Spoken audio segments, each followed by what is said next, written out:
شهر عظيم قد تسامى قدره وعلى رباه تنزل القرآن.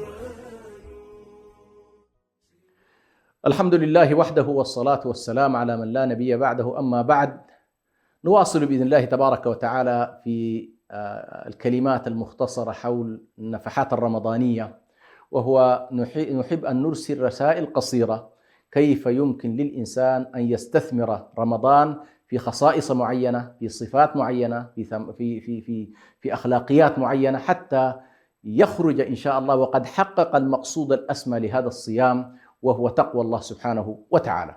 تحدثنا عن مجموعة صفات ومجموعة خصائص، وتكلمنا عن قضية الصدق مع الله، وتكلمنا كذلك عن كثير من الأخلاقيات، ونقف اليوم بإذن الله تبارك وتعالى حول تعزيز رمضان للأخلاق الفاضلة. تعزيز رمضان للأخلاق الفاضلة، وهي حقيقة جزء كبير منها طبعا قد نكون تكلمنا فيه، ولكن هنا أريد أن أركز في مفهوم الأخلاق، باعتبار أن الرسالة السماوية، أن رسالة الله سبحانه وتعالى تشتمل على العقائد، وتشتمل على الأحكام والتشريعات، وتشتمل على الأخلاق، وتشتمل كذلك على التصورات الكونية. هذه جملة، أي رسالة لا تسمى رسالة سماوية إلا إذا اشتملت على هذه القضايا. مفهوم الأخلاق كان بالنسبة للرسالات مفهوم تراكمي، فكانت رسالة نوح عليه السلام توحيد الله والتوبة والاستغفار وبر الوالدين مثلا، ثم تدرجت بعد ذلك. فأول قيمة يستفيدها الإنسان من الأديان هو الأخلاق. وكما يقولون، عندما يتجرد الإنسان من الدين بشكل أو آخر يتجرد من الأخلاق. واليوم نلاحظ بأن الحضارة الغربية وما تعانيه هي عندما فصلت الدين عن حياتها بدأت تبحث عن مرجعية للأخلاق، من أين نكتسب الأخلاق؟ فصارت الأخلاق أخلاقيات المنفعة، أخلاقيات اللذة، أخلاقيات المصلحة الذاتية، أن الإنسان لا يعطيك إلا إذا أعطيته. ففكرة الاحتساب وفكرة البعد الأخلاقي أني والله أفعل ذلك ليس لأني أكتسب من ورائه مصلحة أو منفعة، إنما أفعل ذلك لأني أرجو من الله سبحانه وتعالى الجنة، أرجو من الله سبحانه وتعالى الثواب، أرجو من الله سبحانه وتعالى أن يكافئني في الآخرة، أما في الدنيا لست حريصا. هذا البعد الأخلاقي يغرسه الصيام.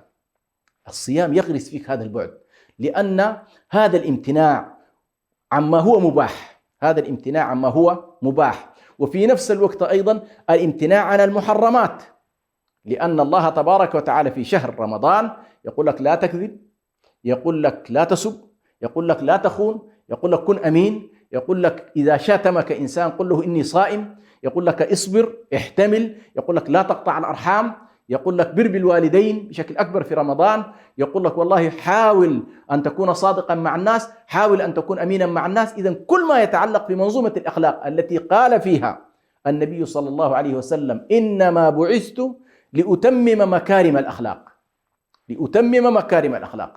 طيب إيش الأخلاق؟ إذا كان والله في كل حياتنا يفترض نكون أخلاقيين، نقول في رمضان تتحول كثير من الأخلاق المتذبذبة وغير المستقرة إلى أخلاق راسخة، فتتحول إلى سجية، لأن الأخلاق أساسا من إيه؟ من عملية أن تكون سجية لك وأن يكون سلوكا لك.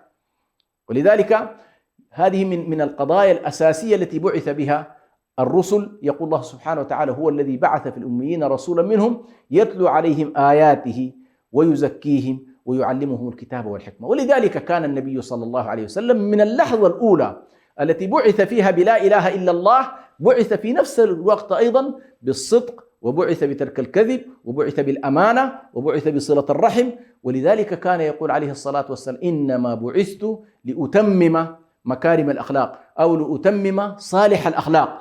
ومدح النبي صلى الله عليه وسلم بذلك، باعتبار أن الأخلاق أفضل ما يمكن أن يحصل عليه الإنسان، وهو قول الله تبارك وتعالى وإنك لعلى خلق عظيم، وإنك لعلى خلق عظيم. فوصف الله تبارك وتعالى نبيه عليه الصلاة والسلام بأنه في أحسن الأخلاق وبأعظم الأخلاق، وهو قدوة عليه الصلاة والسلام. والسبب في ذلك لما سئلت عائشة رضي الله عنها ما هو خلق النبي صلى الله عليه وسلم، قالت كان خلقه القرآن.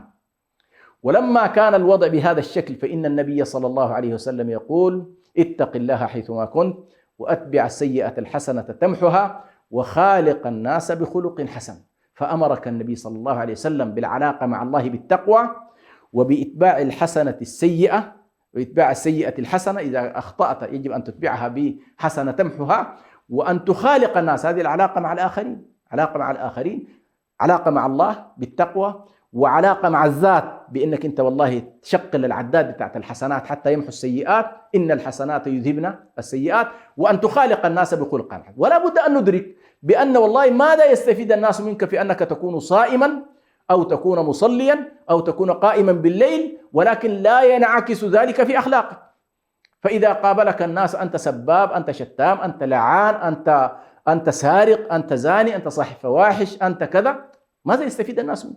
الذي يستفيده الناس منك في حياتهم هو أن ينعكس هذه الشعائر، تنعكس في الحياة، أن يروك وأنت تصدق، أن يروك وأنت أمين، أن يراك الناس وأنت تخدمهم في الخير، أن يراك الناس وأنت بار بوالديك، أن يراك الناس وأنت تحسن العلاقة مع الجوار. هذه الأخلاق إذا لم يستطع الإنسان يستفد من صيامه هذه الأخلاق فإنه ما استفاد شيئا.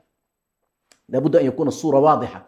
إذا لم ينعكس الشعائر على الأخلاقيات فإن الإنسان ما استفاد شيء. ولذلك لا بد ولذلك كانت الثمرة في الآخرة أن النبي صلى الله عليه وسلم بين بأن أكثر الناس جوارا له وقربا منه عليه الصلاة والسلام أحاسنكم أخلاقا، يعني أقربكم مني مجلسا يوم القيامة أحاسنكم أخلاقا. فإذا أردت أخي الحبيب أن تكون بجوار الحبيب عليه الصلاة والسلام وبقرب المصطفى صلى الله عليه وسلم، فعليك بتجويد الأخلاق، وعليك بحسن الأخلاق، وعليك بأن تتدرب في شهر رمضان كيف تتحول هذه السلوكيات التي نسميها في رمضان. كثير من الناس ما شاء الله منضبط إلى حد كبير وأخلاقيات لا بأس بها، ولكن نحولها إلى أخلاقيات مستمرة طوال العام وتؤثر إن شاء الله في مجتمعاتنا، فتكون مجتمعاتنا مجتمعات أخلاقية. في لحظة تنهار فيها الأخلاق وفي كثير من المجتمعات لتتحول إلى أخلاقيات المنفعة